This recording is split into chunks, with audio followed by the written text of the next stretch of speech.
now and talk about the latest move by the federal government to implement the Oronsai report, which Dr. Maho has described as very commendable. Although it's coming 12 years after. So, 12 years on, that report, when it came out, evoked a lot of reactions from Nigerians, yes. Applause from some, condemnation from others. Of course, you know, there will always be supporters and those who will be against. And they say yes. Where do you stand? Okay, I stand in the middle. I say this because here's why there is need to ensure efficiency in the public service. I see this as a measure to ensure efficiency, not necessarily cutting down cost of governance, because the public sector, the bureaucracy, does not in itself constitute, yes, a huge cost of governance. I say this because in the country where minimum wage is 30,000 naira, I have public servants or civil servants in the country of 200 million that is put at less than 2 million. I don't see that as unwieldy. These are poorly paid, poorly motivated, poorly remunerated. In fact, the pensions are in trickles when they retire. And you need to see the working environment. So I don't even see of some of these civil servants. This has not really been the problem. The problem I see here is this: the inability of government to reposition the public sector to be the driver of the economy in terms of productivity, such that when people work and productivity increases and wealth of nation is grown accordingly, they also benefit by way of increase in remuneration and other welfare packages. That for me is the challenge. And so, in the matter of talking about cost of governance, we must always remember that there is what is called price of governance. It is the responsibility of the government to actually create jobs and employment for citizens through whatever means possible. And let me say this.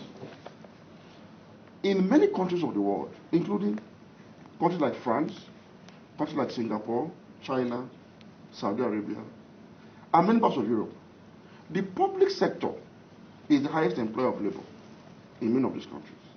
In fact, in France, the public sector dominates 70% of its GDP activities because of the number of state-owned enterprises that France actually runs on behalf of the government of France.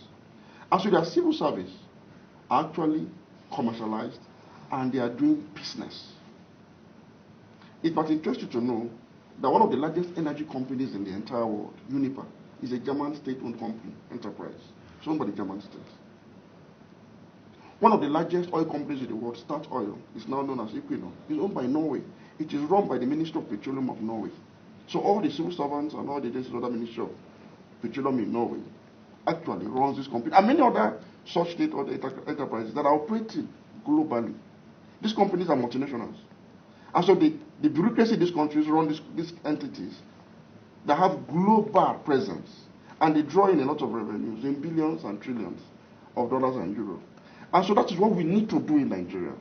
Let us not make public servants scapegoats. I understand that there are some agencies that are created out of pure patronage and not well thought out. I agree. But in trying to rationalize ministries and agencies, not a single job should be lost. As what you need to do is, yes, where necessary, where you have duplication of duties, you can merge. And when you do that, you simply remove the leadership, so you don't have too many, heads of MDAs receiving pecks from, the public treasury. While in this, one can be departments in ministries. I get to this extent, but not a single job should be lost, not one. Because we actually need more police sector jobs. We don't have enough doctors in Nigeria. We don't have enough teachers. We don't have enough policemen. We don't have enough soldiers. We don't have enough education officers. We don't have enough agricultural extension workers. We actually understaffed in terms of bureaucracy and public sector service. So it's important to understand that Dr. Maho's people described it as biting the bullet by the president. But that bullet, I dare say, is not a silver bullet that will kill or cure us the element of cost of governance. The real cost of governance is in the political class, the National Assembly, and the executive arm of government. A president that wants to cut down cost of governance cannot retain 48 ministers. So I would have expected that before making this announcement or adopting the recommendations of the Oronsai report, the president should have reduced his ministers to 36. In addition to that, the apparatus of office attached to these ministers should have been reduced by at least 3/4. That is, from having 4 cars in your vehicles, in your convoy, to 1. The presidency itself should have shed weight through the last budget by, if possible, putting on sale, putting on auction our presidential fleet. You see, it is not very morally right for the president of a poor country that pays $30 minimum wage, which is $29, by the way. Yes, it's true, $29. Compared to, for example, in Saudi Arabia, where minimum wage is $1,000.66. And Saudi workers do not pay personal income tax. Their companies don't pay company income tax, they only pay VAT on what they consume. And they have subsidized petrol, subsidized housing, subsidized education. In fact, in Saudi, if they pay you salaries, they pay your children's school fees and pay your parents if they are alive. And yet, minimum wage is $1,000.66. And the wealth of Saudi Arabia was actually produced by the public sector. Saudi Aramco is a state-owned enterprise under the Ministry of Petroleum. And as of 2018, it was the world's most valuable company in terms of market capitalization. So it tells you that what we need to do is to focus the public sector and bring all the energies and the manpower and the skills available into productive venture. I've heard people talk about productivity. Yes. Let me say this. You cannot turn Nigeria's economy around from one that is consumptive in nature to productive in nature without the public sector taking the lead.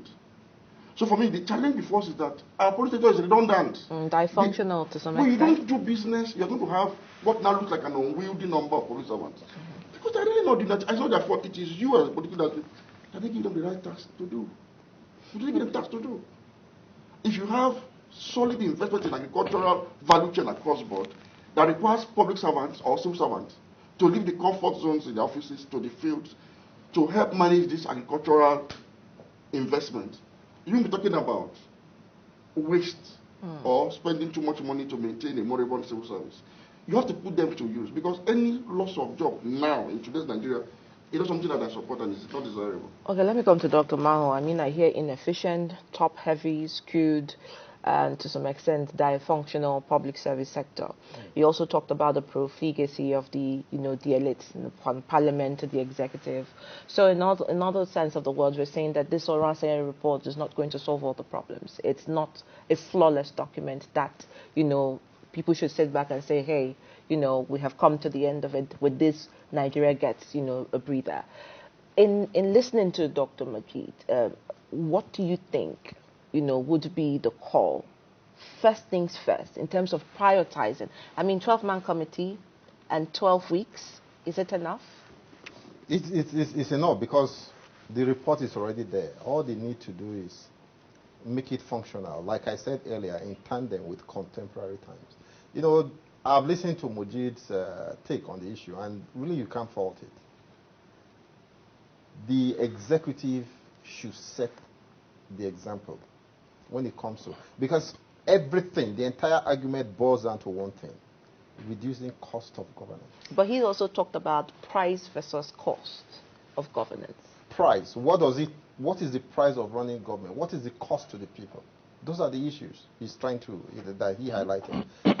I look at cost of governance. What does it cost us to run the federal government? And what price do the people pay for it? Not just the executive, but equally the legislature. What have you done as the executive in setting the example that you are really serious about reducing cost of governance? There's this tendency, and we all tend to agree with it, when there's a problem, the government shifts the blame of that problem to the people. They don't take responsibility. When we protest, they tell you that you shouldn't protest, you should be patient. The people are not the problem. And the people should not be made to feel that they are the problem. Government is the problem. Why is the president, I've always asked myself this question, why is the president in the federal, why is President Bola Ahmed Tinubu, why is he so powerful? Why is the president in the presidential system of government so powerful? You are so powerful because the Constitution has enabled you with this power to be able to solve problems, not to blame people and make it seem as if the problem, is the people's problem. If the cost of dollar is going up, you tell me that it is as a result of my taste and consumption for imported products. It's not right. And when I protest that there is no food, you tell me that I should go back. It's because I'm not farming. That is why there's no food. You know, it's ridiculous. And when you look at not just the executive, you equally look at the legislature, for instance. I've given the instance here that, you know, as a young reporter back in 1999, 2000, when the National Assembly was inaugurated, how many committees do you think was in the House of Representatives, which I knew very well because I covered it? There were about 50. Today, there are about 150. There were just about 50 on inauguration. 100% increase. Yes, in 1999. Today, there are about 150. Almost every House of Rep member is a chairman of a committee or a vice chairman. That seems to be the new rule. You find out that even the legislature itself have increased its administrative cost of governance, not just the executive. So what do we do as a country? Do you now punish the person you are paying 30,000 minimum wage as a way of reducing cost of governance? Which also causes their inefficiency. Yes, and narrow it down to inefficiency because you've not made them, you don't blame yourself for not making them efficient. Of course, many of them, Orosai's report needs to be implemented on the grounds that, truth be told, many of them are inefficient. But who is the cause of the inefficiency? At times I go through Abuja, like I was trying to say, you see a lot of agencies. For instance, you see Nigeria in Aguiyi Arosi, you come across Nigeria Investment Promotion Council, Nigeria Export Promotion Council. Then there's another Raw Materials Research and Development Council. In most of these agencies, or you see NAPRID, for instance, in most of these agencies, from my investigation, what I found out that what they employ, these are supposed to be research bodies. They employ more bureaucrats than researchers. Whose fault? And you even bring bureaucrats to come and head this agency. So who do you now blame if at the end of the day they are not efficient? It's the government. Yes. If you really want these agencies, for instance, to live and perform in line with the act setting them up, the government needs to do the needful. Recently, I've even come across an agency they call Nigeria Building Road Research Institute. Yes, NIBRI. Yeah. It's located in Ota, yes. in Ogun State. And I asked myself one question. Such an agency, for instance, recently the Minister of Works, you know, through this argument in public, whether we should go for concrete roads or asphalt roads. You know, the argument was there all over the place. That's part of the brief of NIBRI, actually. Yes, NIBRI is supposed to come out. That agency of government has existed for about 30 years, as far as I know. I've known it for about, I've known it for about 25 years. What have you been doing? If you look at the mandate setting up such a body, they are supposed to research on appropriate building materials for tropical country like ours.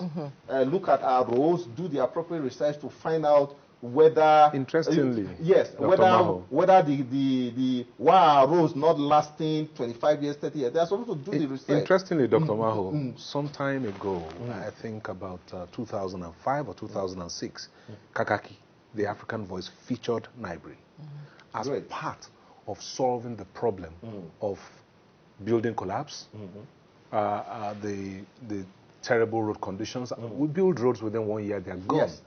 So we went to NIBRI and asked them to talk to us about how to change this. And the response was simply that we're here. Nobody talks to us. They should make their research available to the public. They should talk to the public. They shouldn't wait for the public to come and talk to them, especially when we are having this. I brought that up because of what you said about the Minister of Works, yes, throwing it out yes, into public domain, whether asphalt or concrete for roads. It shouldn't be, when you are spending government money, you should be speculation about it. it should be based on the research. What has the research from NIBRI shown over the years? Is it better to use concrete or is it better to use asphalt? They should have answered that question and solved that problem without controversy. Yeah. Based on research, let the research speak for itself. Then, of course, you have a NAPRI, like our National Institute of Pharmaceutical Research.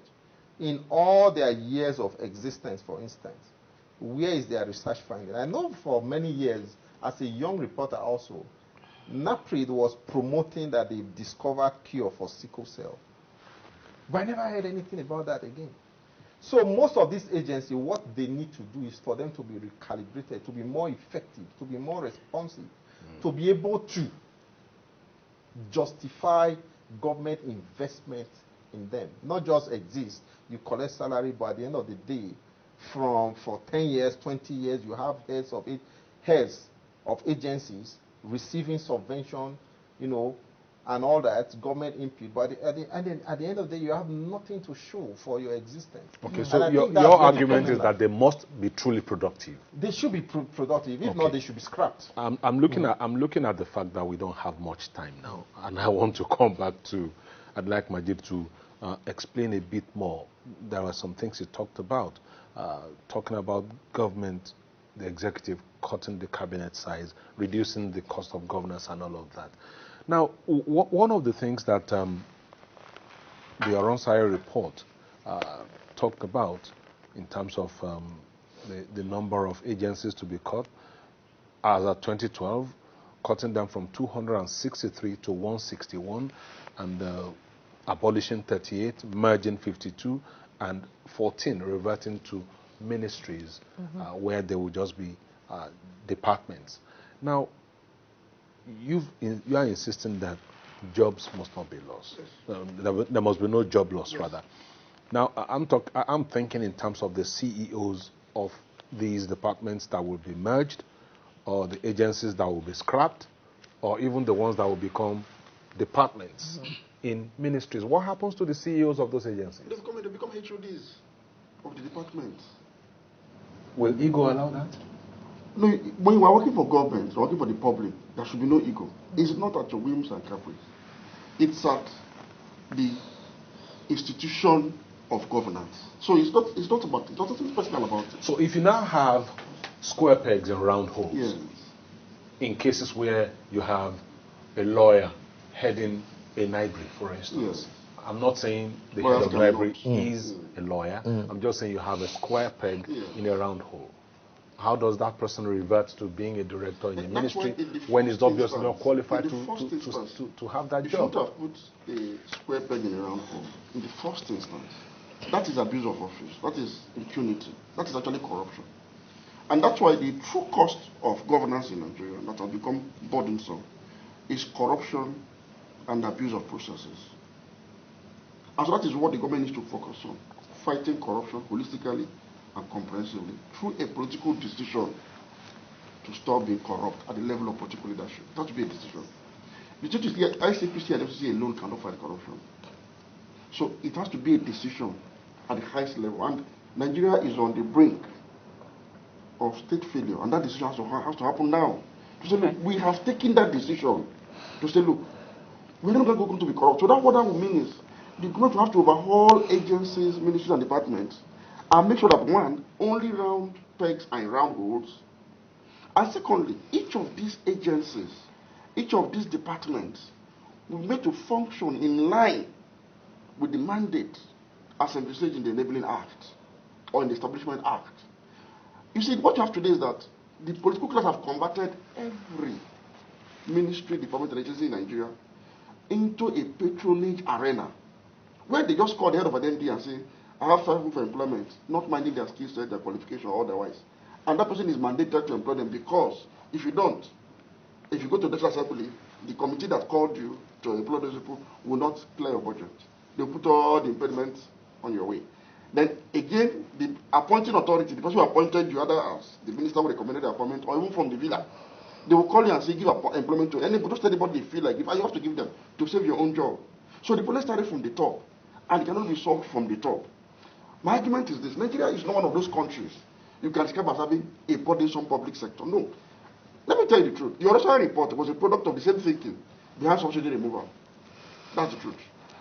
You have this orthodoxy that talks about lean government. And they don't know the meaning of lean government. Lean government does not mean reduce public sector. Lean government means reduce cabinet. Where the president will appoint trumpets to do 10 jobs at the cabinet level so as to save cost at that level. Because the real cost is at that level. The perks of office of one PEP is bigger than the salaries of one whole department in government. How much do you pay civil servants? How much? That's why they cannot go to work. That's why the governor of Lagos is opening Mama Put spot for people to come and eat free food. They're actually soup kitchens. Because they're not well paid. They're impoverished, they're pauperized. No, they're soup kitchens, actually. And so for me, the solution to this problem is to fight corruption. Is to reduce, if not eradicate profligacy. Again, the president of a poor country like Nigeria cannot fly on maintaining the presidential place of jets. No. Let us sell it. Let him travel less. If he has to go for conference abroad, he can do it through Zoom. There's technology. Let him cut down on, let him reduce, let us reduce the paraphernalia of office. Of office around our governors, our presidents, our ministers. The convoys.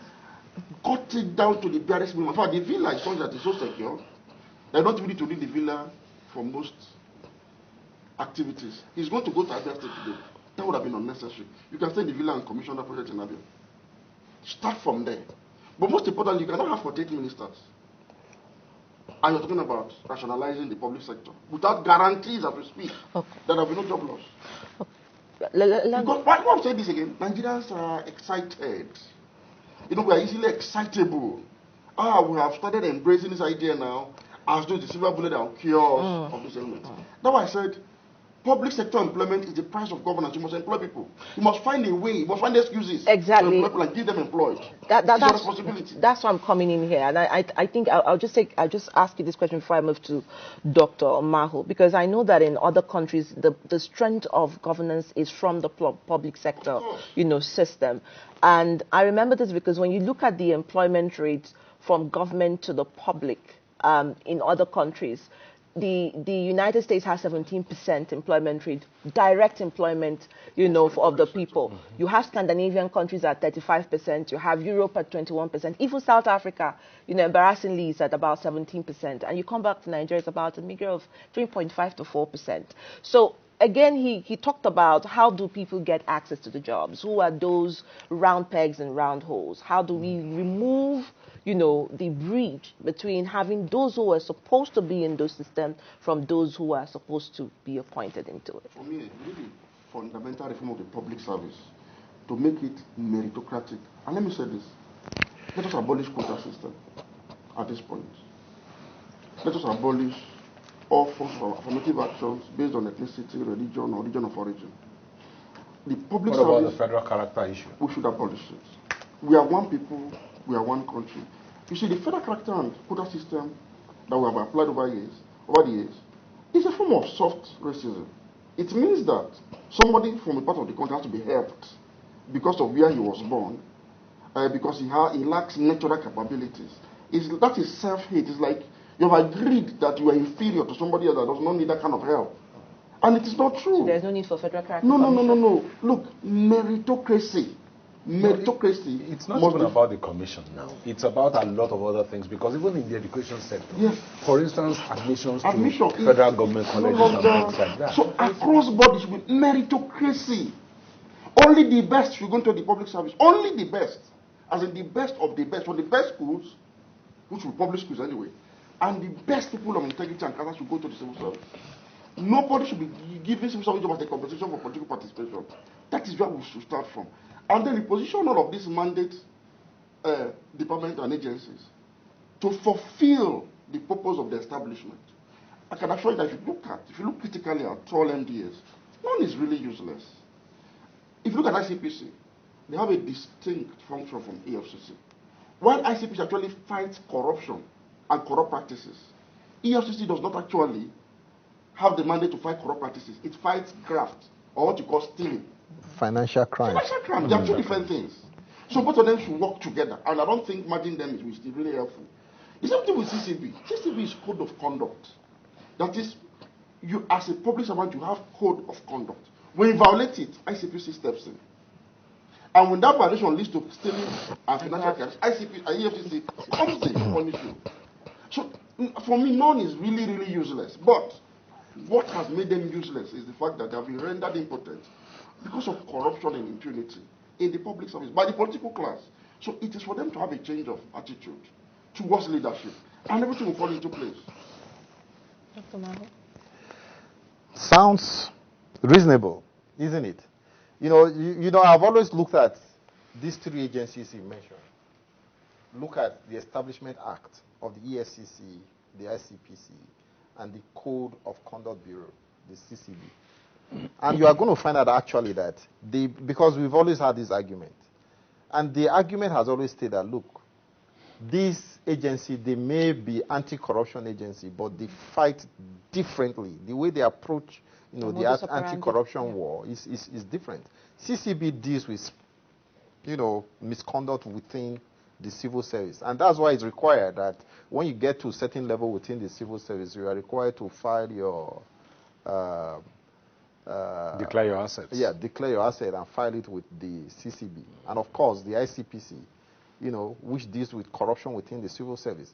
And specifically, the EFCC deals with financial crimes. So you can actually say that merging them at the end of the day may create more problems. If you think you are solving a problem, you may end up creating more problems because their role actually is not the same. It's not the same. Not exactly the same.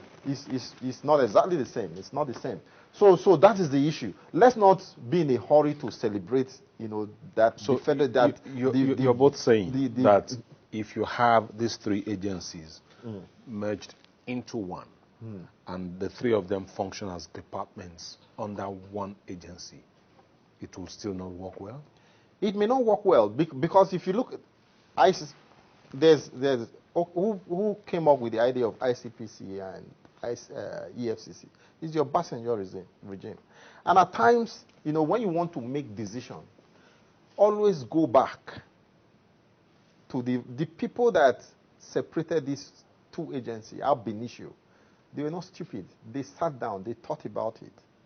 They drafted the enabling law, passed it to the National Assembly before these two agencies were established. If somebody actually wanted, if there was a need for these two agencies to be one, it would have been done right from the beginning. But separating them, there's a reason behind it. I think we need to go back and study the Establishment Act of these two agencies, and it will be very obvious why there was the need for them to be separated, and why there was equally a feeling that the CCB is not enough to deal with corruption issue within the system. Okay. Rushing into merging and deleting is not the way to go. We have to be very careful. And like I said, so that you don't create, when trying to solve one problem, you are creating a bigger problem. So you're saying there is need to review the merging of some critical sectors before coming to that round conversation? It's just like you have said. The federal government of Nigeria is supposed to be the largest employer of labor comparatively to European let me hold countries. you on that thought because it's definitely top of the hour, and we'll continue with the conversation after Kakaki Socials. We'll be right back.